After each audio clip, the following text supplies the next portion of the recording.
सचमुच में अगर कोई धन है तो कृष्ण के हरि को नाम एक बार लीनो ध्रुव, पापी तीनों लोक हूं के छीन माही तरही। कृष्ण के हरि को नाम, कृष्ण रूप सिंह का नाम, मृगराज का नाम अगर एक बार जिसने ले लिया तो पापी तीनों लोक हूं को छीन माही तरही। एक बहुत बढ़िया एक विनोद इस पे है, बड़ा सुंदर इसके मैंने एक बहुत बढ़िया आख्यान है, हम लोग स्मरण करेंगे। इसमें भगवान के नाम की महिमा प्रकट हुई है। एक बार की बात है, यद्यपि है विनोद, मैंने बात बात में कैसी लीला प्रकट हो गई, लीले घटना घट गई जिससे कि बड़ा ही परम धर्म का प्रकटीकरण हुआ, उसको हम लोग स्मरण करेंगे। बहुत सुंदर है। एक बार की बात है,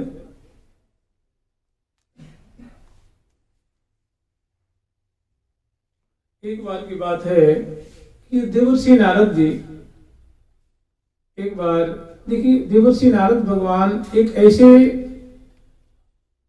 महान भागवत हैं जिनका गमन सभी लोगों में है।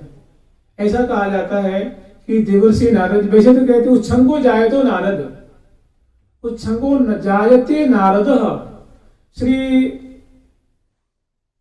लोक पितामह श्री ब्रह्मा जी के उच्छंग मैंने गोद होता है, गोद है ना, गोद होती है। कोई नेत्र से प्रकट हुआ है, कोई भ्रिकुटी से, कोई कर्ण से, कोई चरण से, कोई उदर से, कोई छाती से, कोई कैसे, कोई कैसे, कोई संकल्प से।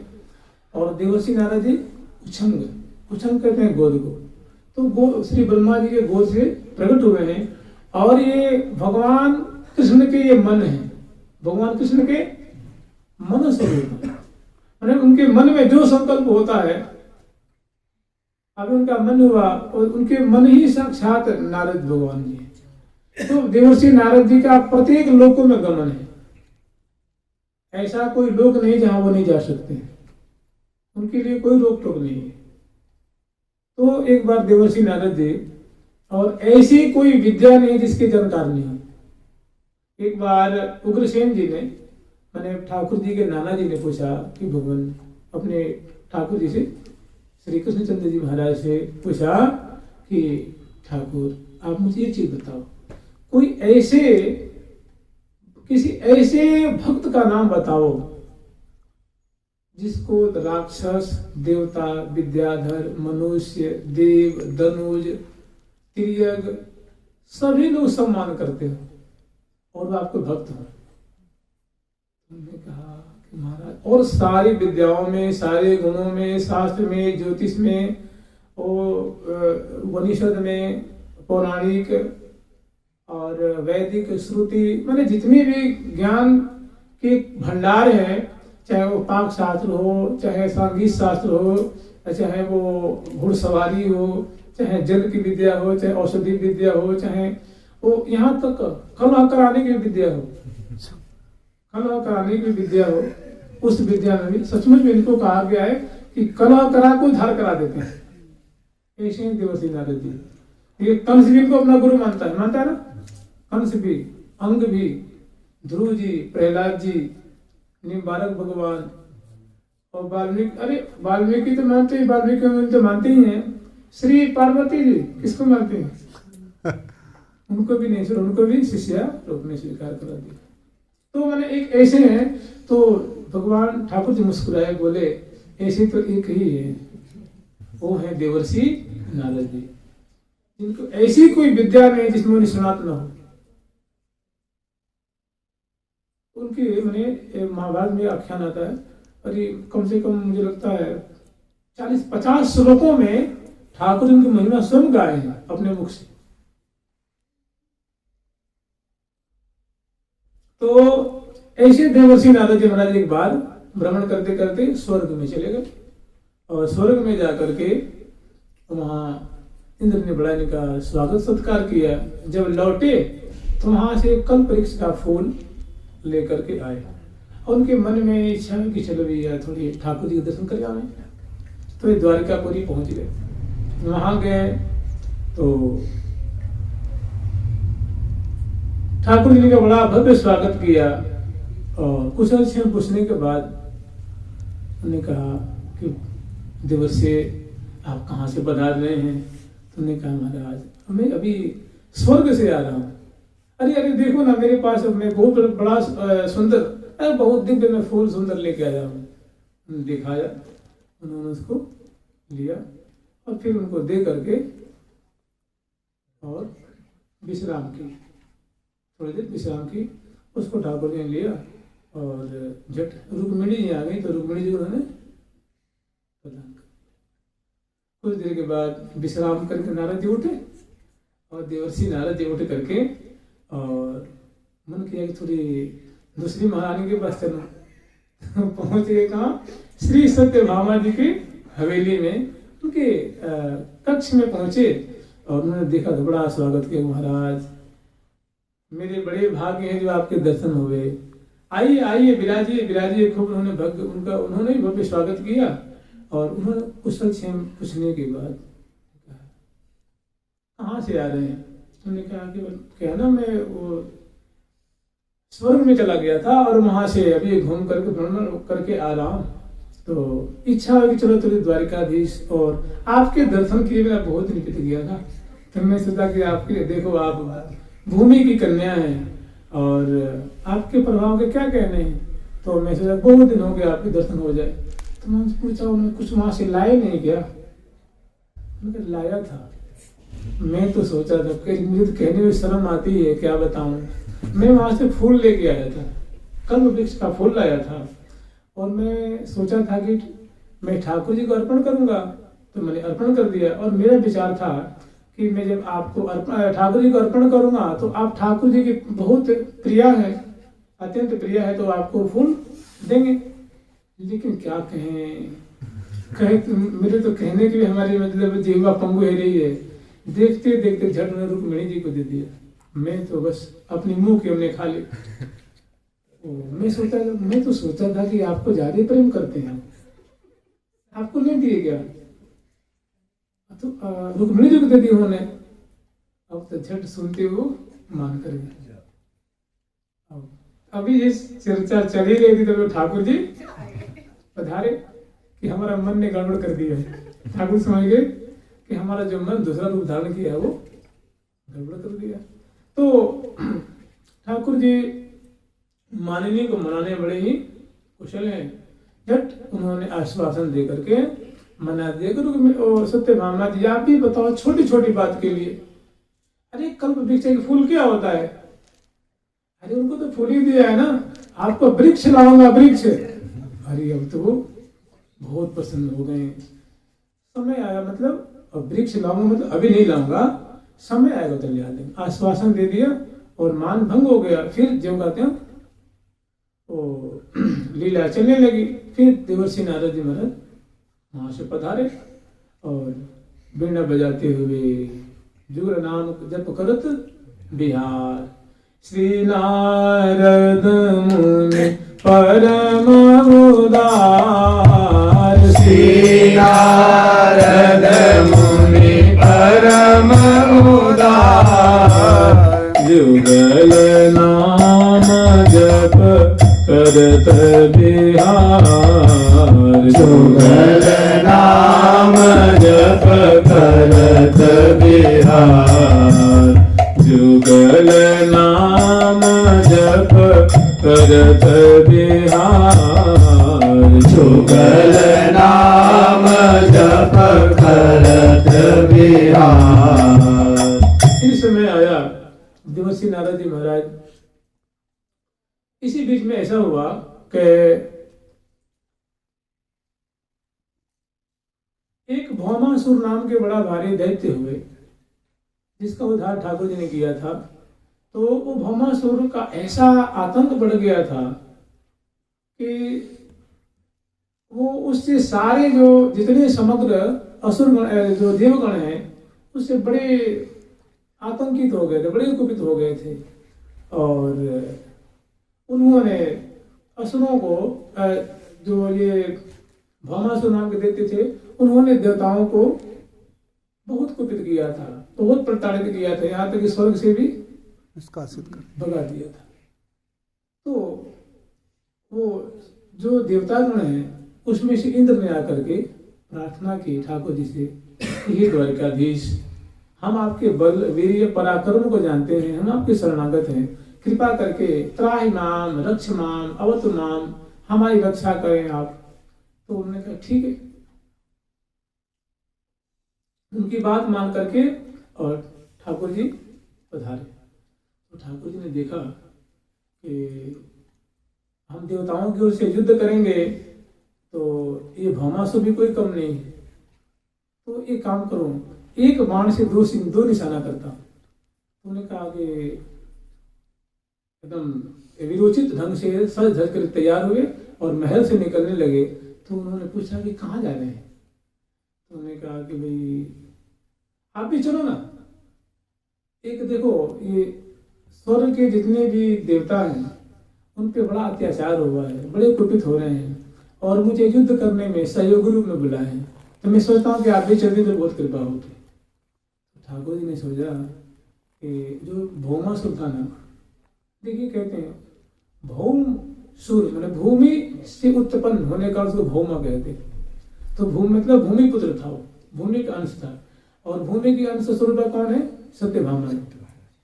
तो उन्होंने एक बार भूमि ने ठाकुर जी से वचन भरवाया था कि ये भौमासुर होगा बड़ा दैत्य, और ये जब अत्याचार करेगा तो प्रभु आप ही के वाणी से, आप ही के चक्र से इसका उद्धार होगा। तो मैं जब तक न कहूं तब तक, है तो मेरा पुत्र ही, मैं जब तक न कहूं तब तक आप इसका उद्धार नहीं करना, क्योंकि जैसा भी पुत्र तो पुत्र ही होता है ना। तो वो पृथ्वी के अंश हैं, अंश स्वरूपा है, तो पृथ्वी की बेटी हैं। तो उनको ठाकुर ने कहा कि चलो आप भी चलो ना। तो उनको लेकर के ठाकुर जी युद्ध क्षेत्र में पहुंच गए और युद्ध होने लगा। तो बाण कुछ ठाकुर जी के भी लगे और कुछ इनको भी लगे, सत्यभामा जी को। देखो प्रभु इस दुष्ट को मार ही दो आप, देखो हमें कितनी तीखी तीखी बाणों से इसने मेरे को भी इतनी पड़ा, मारो इसको। वो तो वही सोच रहे थे कि आप कहो ना, आप कह दो तो मैं इसको उद्धार कर दूं। ठाकुर ने उसका उद्धार कर दिया। अब महाराज देवताओं को बड़ा सुख मिला, उनको मतलब लगता था कि स्वर्ग तो गया ही, अब जान भी जाने वाली है, तो ठाकुर जी ने बचाया। तो बड़े कृतज्ञता ज्ञापन की, हे ठाकुर हम आपके शरणागत हैं, आपकी बहुत महती कृपा है, जब आप हम सबों के प्राणों को बचाए, आप कृपा करके थोड़ी हमारे वो स्वर्ग में चरण को पधराई। ठाकुर जी चले गए। तो अब जब गए तो उन्होंने थोड़ी भ्रमण किया। तो ठाकुर जी ने कहा, वहाँ देखा ठाकुर जी ने खूब बढ़िया सुंदर कल्प वृक्ष की सुंदर छटाएं हैं। तो उन्होंने कहा, इंद्र एक हमारी इच्छा है कि एक कल्प वृक्ष में यहाँ से ले जाता। तो उनका तो मन था कि चलो दे देता हूँ, लेकिन वो सोचे कि मेरे को वो जो है ना हमारी सची है वो कला करेगी। तो उन्होंने कहा, प्रभु थोड़ी मैं आप कहो तो इंद्राणी से पूछ लो। हाँ पूछ लो। तो इंद्राणी क्या कहती हैं कि ये कल्प वृक्ष जो है ये स्वर्ग की शोभा है, भला मृत्युलोक में ये कैसे रह पाएगा, ये मानुषी के लिए थोड़े न है, ये उनको भला कैसे दिया जाएगा। मैंने देखिए उनकी बुद्धि में क्या है कि मथुरापुरी द्वारिकापुरी क्या है? मृत्युलोक है, और भगवान कृष्ण मानव है, क्या है? मानव है, और इंद्र दिव्य है, और सची दिव्य है, और कल्प वृक्ष दिव्य। देखिए देवता की बुद्धि और शुद्ध स्वार्थ। जब प्राण जा रहा था तो उनके चरणों में पड़ गए, और एक वृक्ष मांगा तो बहानेबाजी शुरू हो गई।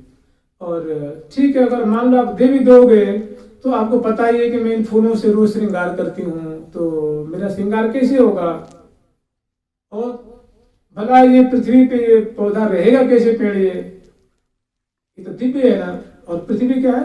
मृतलोक की जो मृत धर्मा है, तो वहां इसका रहना संभव है, इसलिए मना कर दो। आकर के हाथ जोड़ करके मना तो कर दिया, लेकिन ठाकुर जी को गुस्सा आ गया कि वह ऐसे भी स्वार्थी आदमी होता है। अभी आफत आई तो महाराज आप ही सब कुछ हो, और एक वृक्ष नहीं दे रहा है। ठाकुर जी अपने पराक्रम को थोड़ा सा प्रकट किया और जाकर उसको उखाड़ दिया। उखाड़े तो जो स्वर्गलोक के जो और जो उनके अनुचर थे वो ठाकुर जी से लड़ने के लिए भिड़ गए। तो वहीं थे गरुड़ जी, ठीक है। गरुड़ जी ने सबको, इंद्र ने मना किया क्योंकि इंद्र जानते थे कि प्रभु का प्रभाव कैसा है, लेकिन वो लोग वारुणी को आस्वादन करने के कारण, मदिरा पान करने के कारण, सोम रस पीने के कारण कुछ दिखता नहीं था। ठाकुर जी भिड़ गए। तो गरुड़ जी ने कहा प्रभु आप रुक जाइए, मेरे को सुनिए, उनकी सेवा करता हूँ। तो पंखों से मार मार के सबको फिर उखाड़ दिया, उसको लेकर के ये धर लिए अपनी पीठ पे और दोनों को बैठाए लेके चले गए और ले आके श्री रुक्मिणी जी के महल में ठाकुर जी ने श्री सत्यभामा जी के महल में स्थापित कर दिए। फिर बहुत दिन के बाद जब ये लीला हो गई, अब सब एकदम सामान्य बात हो गई, सब भूल भुला गए सब। फिर देवर्षि नारद जी पधारते हैं और फिर आए ठाकुर जी के दरबार में, वहाँ बड़ा स्वागत हुआ। और फिर सत्यभामा जी के यहाँ पधारते हैं तो श्री सत्यभामा जी ने कहा देवर्षि आपने बहुत कृपा की, आपकी कृपा से देखो हमारे बाग में जो है सुंदर कल्प वृक्ष राज रहे हैं और इनकी क्या इनकी खुशबू, इनकी दिव्य शोभा क्या कहने हैं। तो मैंने कहा ठीक, एक तो आपके मनोरथ पूर्ण हो गए ना, अब कुछ और इच्छा है क्या? हाँ जी एक और है हमारे मन में। वो क्या है बताइए? उन्होंने कहा कि ऐसी बातें हमारे मन में ऐसी आती है बात कि हमारे प्रभु कितने सुंदर है, कितने उदार मना है, कितने बढ़िया है, कितने अच्छे स्वभाव के हैं। हमारे मन में एक भय बना रहता है कि कहीं इनसे हमारा कभी ऐसा कोई कुछ संजोग ना आ जाए कि वियोग हो जाए। तो आप कोई उपाय बताओ ना, जिससे कि आप तो ऋषि मुनि हैं, पोथी पत्रा के बारे में जानते हैं, रेखा भी देखते होंगे। तो उन्होंने कहा कि बताओ कोई ऐसा उपाय कर दो कि जिससे कि इनका कभी वियोग न हो, सदा सर्वदा हमारे पास रहें और इनका मतलब यही नहीं कभी भी हमारा इनसे वियोग न हो। तो देवर्षि नारद जी ने कहा ये कोई बहुत बड़ी बात नहीं, ये कौन बड़ी बात है, ये तो हो जाएगा। उन्होंने कहा कैसे होगा? उन्होंने कहा कि देखो एक नीति ऐसी है, नीति ये कहती है कि जो बोया जाता है वही काटा जाता है और जो दिया जाता है वही मिलता है। तो मैं आपसे निवेदन करूंगा कि अगर आप श्री कृष्ण चंद्र को आप जन्म जन्मांतर हर एक जन्म में आप इन्हीं को प्राप्त करना चाहते हैं तो इनको दान कर दीजिए, क्योंकि आप कृष्ण को आटा दान करेंगे तो आटा मिलेगा और कपड़ा दान करेंगे तो कपड़ा मिलेगा और ठाकुर दान करेंगे तो ठाकुर मिलेगा। उनके मती में बात है बैठ, ये तो बहुत बढ़िया बात है। सही कह रहे भाई, लोग कहते हैं कि जो दिया जाता है वो मिलता है, तो मैं क्यों ना अपने प्रीतम को दान करूं। उन्होंने कहा कि भाई ऐसा तो फिर मैंने एक सतपात्र को दोगी तब मिलेगा, कुपात्र को दोगे तो नहीं। तो बोले मैं सतपात्र कहाँ खोजने जाऊँ? नारद भगवान कह रहे वैसे सतपात्र मैं भी हूँ ब्रह्मचारी मैं ही हूँ और वेदों का ज्ञाता हूँ, सब में संध्या गायत्री करता हूँ मुझे ब्राह्मण क्या कमी है। तो वैसे ऐसा दान तो मैं भी ले सकता हूँ, वैसे आटा चावल तो मैं मांगता। उन्होंने कहा उनकी तो मन भाई हो गई, उन्हें झट मारा संकल्प कर दिया कि हाँ हम निजपति तो भी हम दिए था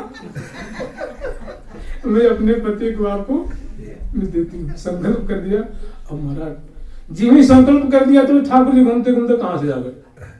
और भगवान नारद जी ने कहा महाराज चलो बीड़ा थामो हमारे, तुम बीड़ा बजाना में तो चेला नहीं चलता, गुरु और चेला। तो ठाकुर जी बन गए, वो दिए हो गए ना, जो दिए हुए हैं वो दत्त हो गए उनके। श्री सत्यभामा जी के द्वारा दिए हुए उन्हें दान की वस्तु हो गए और उन्हें लेकर के चल दिए। उन्होंने देखा कि अब रुक जाएंगे, अब रुक जाएंगे, 10 कदम 20 कदम बाहर बरामदा पार करके देखा तो चले जा रहे हैं, मुड़ के नहीं देख रहे हैं। अब तो घबराएंगे ये क्या हो गया। अरे मैंने तो इसको हंसी हंसी में ऐसी हमने बात करी थी, ये मैंने दे थोड़ी नहीं दिया था। तो झट वो दौड़ करके उनको ठाकुर जी को पकड़ने लगी। तब तो ठाकुर जी को उन्होंने झट आगे बढ़ करके, क्योंकि महल की नारी बाहर नहीं निकल, फिर भी धैर्य नहीं रहा तो चौखट को लांग गए और लांग करके ठाकुर जी के पीताम्बर को पकड़ के खींच लिया और खींचा तो ठाकुर जी रुक गए। देवर्षि नारद भगवान भी रुक गए। बोला कि यदि देवर्षि नारद भगवान जी ने कहा कि देवी आप ये क्या कर रही हैं, बड़े घर की बहू बेटी ऐसे काम करती है क्या? ऐसा तो कोई अधम जन भी नहीं करते हैं कि जो दे करके वस्तु को ले ले। आप लगता है नीति नहीं पढ़ी है क्या? तो उन्होंने कहा देवर्षि नारद जी हमको इस समय नीति पीति कुछ नहीं सूझ रही है हमें ना नीति दिख रही है ना कोई अनीति दिख रही है। तो उन्होंने कहा कि ये क्या कर रही हैं? नहीं, मैं अपने पति को, अपने प्राणनाथ को किसी भी तरह से मैं नहीं जाने दूंगी, चाहे कुछ भी करना मैं नहीं जाने दूंगा। ठाकुर जी भी डूब को भी लोगे। उन्होंने कहा ठीक है, कोई उपाय है इसके लिए? उन्होंने कहा वैसे तो कोई उपाय नहीं है, लेकिन आप कह रही हैं तो एक मैं उपाय निकालता हूँ। चलो कोई बात नहीं है, इनके बदले में आप कुछ दे दो। उन्होंने कहा इनके बदले में कुछ दे दो, एक बार तो बदले में देख भोग रही हूँ और फिर उन्हें पता नहीं। लेकिन उस समय मतलब ठाकुर जी की वो प्रेम में ठाकुर जी के प्रति ऐसी आत्मीयता थी, उनको कुछ सूझ नहीं रहा था। उनको लगा कि मेरे पति हाथ लग गए ना, अब कोई बात नहीं है। तो उन्होंने कहा कि कोई बात नहीं, ये काम करो, इनके बदले में क्या दे दो बताइए। तो उन्होंने कहा कुछ नहीं तो कम से कम इनके बराबर सोना ही तोड़ कर दे दो। तो याद भी दिला कि देखिए आपके लिए सोना कौन बहुत बड़ी बात है। आप तो सत्यराजित की उनके यहाँ तो थे ना वो स्मृतक मणि, उससे तो कितना 8 भाग कितना रोज सोना निकलता था। तो आपके पास तो सोने की कमी है नहीं। उन्होंने कहा हाँ ठीक है कोई बात नहीं, हाँ इसके बराबर आप सोना ले लो। तो उन्होंने झट कांटा मंगवाया उत्तराजू, और एक पे ठाकुर जी को बैठाया और एक पर रुक्मिणी और श्री सत्यभामा जी अपने सारे आभूषणों को ले जाकर के सोने को लेकर रख दिया। ठाकुर जी का पल्ला भारी, यहाँ तक अन्य सभी देवियां सभी ले आके रख देती हैं, ठाकुर जी का पल्ला भारी है। और महाराज जितना भी था के कोस खजाने सबरे उस पे ले जाकर रख दिए जाते हैं। वो तनिक भी टस के मस नहीं हो रहा जिसपे ठाकुर जी बैठे हुए हैं।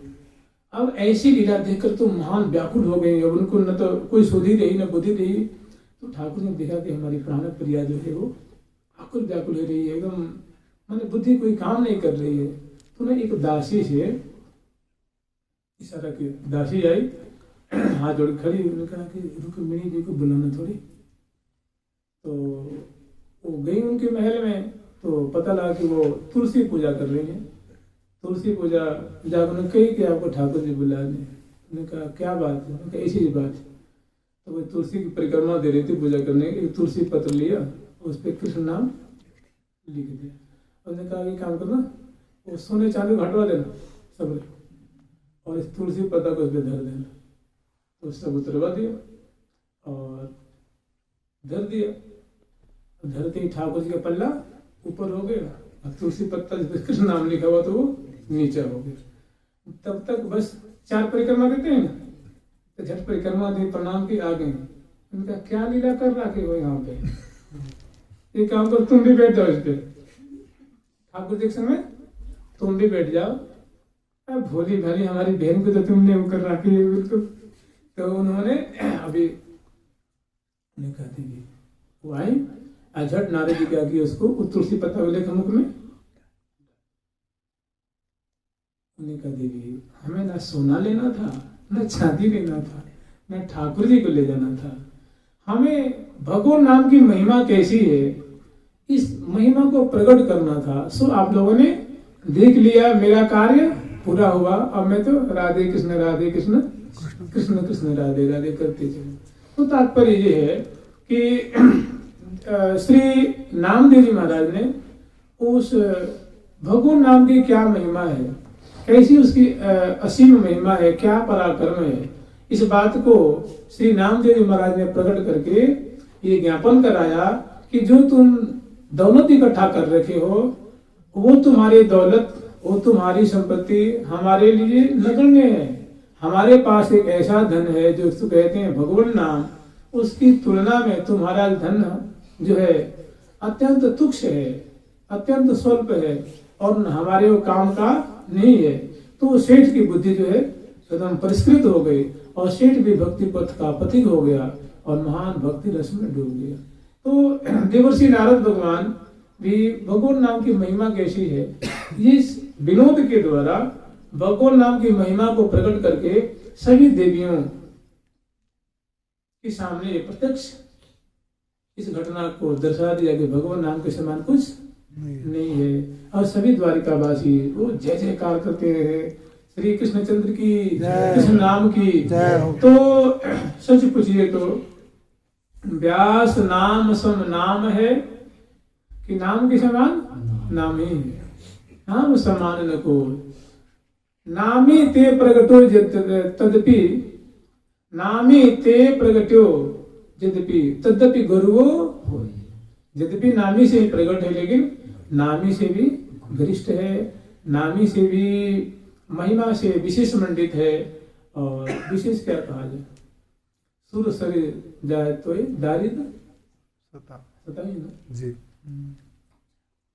नहीं सुर शरीर जाए तो ही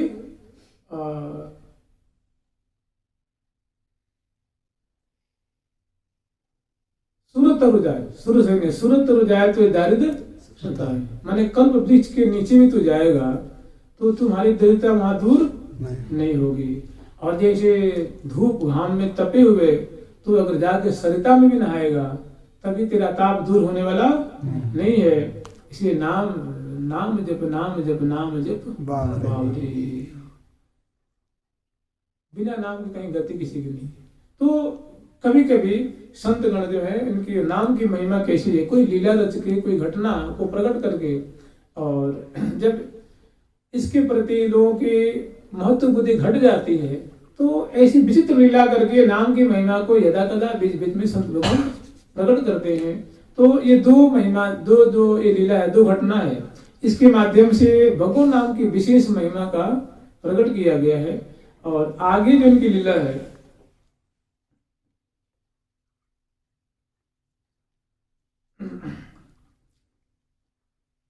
एक उसमें युक्ति आती है कि नाम प्रभाव संख्यानम, कि नाम की महिमा नहीं गणित विचक्षित। जो बड़े बड़े बुद्धिमान विद्वान, बड़े जैसे बुद्धिमान में आप भगवान गणेश जी को ले लीजिए, वेद व्यास जी को ले लीजिए, सरस्वती को ले लीजिए, ये कोई महान विद्वान नहीं है।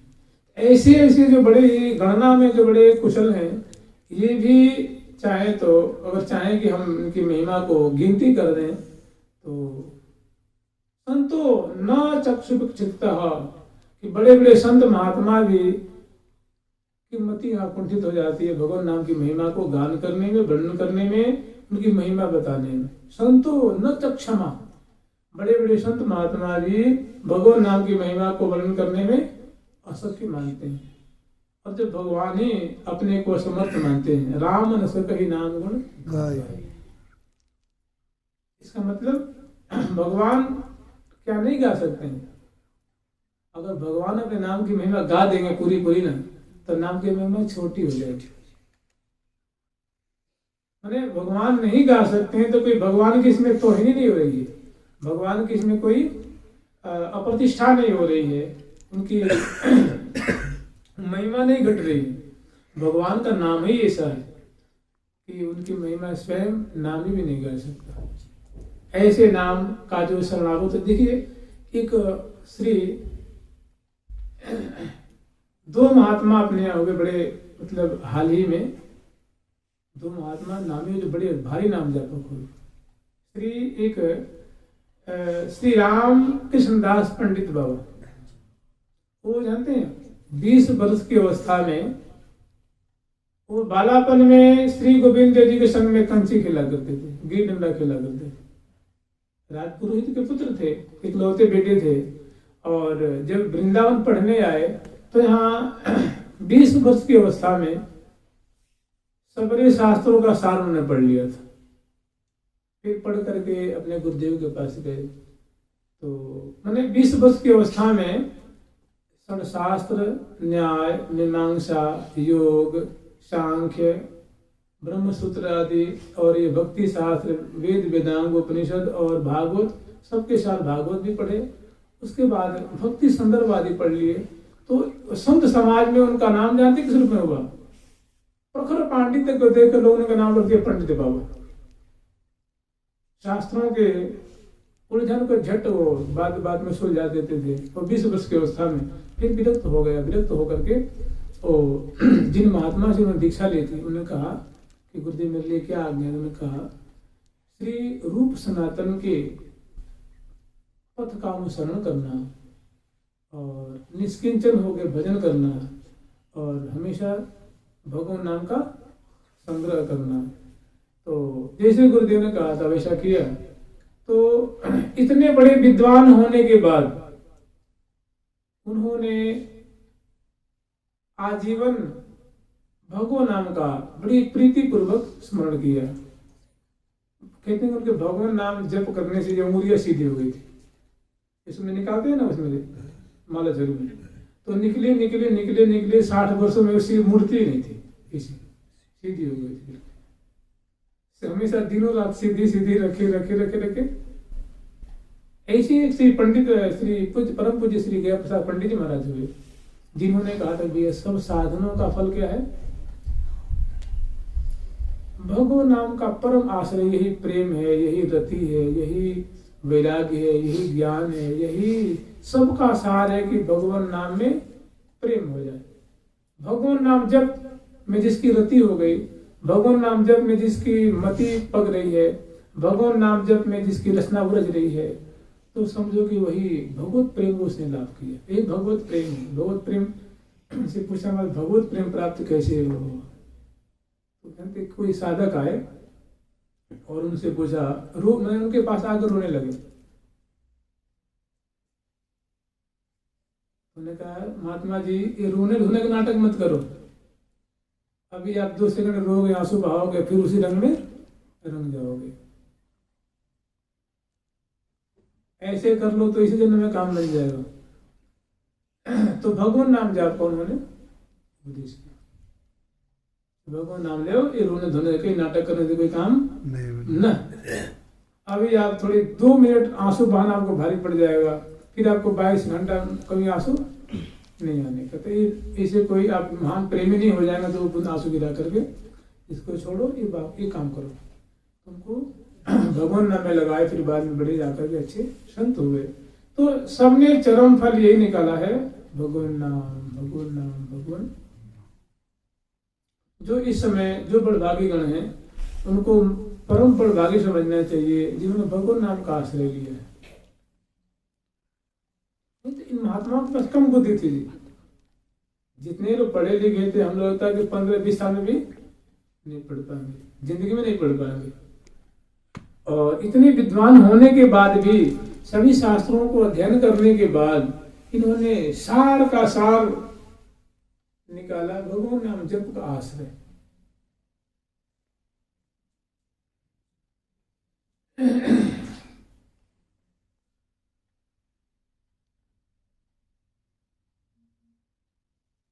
नाम जपा जिन सब किया, जोग यज्ञ आचार, जप तप तीरथ परशुराम, एक नाम के लार। नाम जपा जिन जप सब किया, जिन्होंने नाम का आश्रय लिया, जो नाम जपने में लग गए हैं, उनको योग करने की आवश्यकता नहीं, यज्ञ करने की आवश्यकता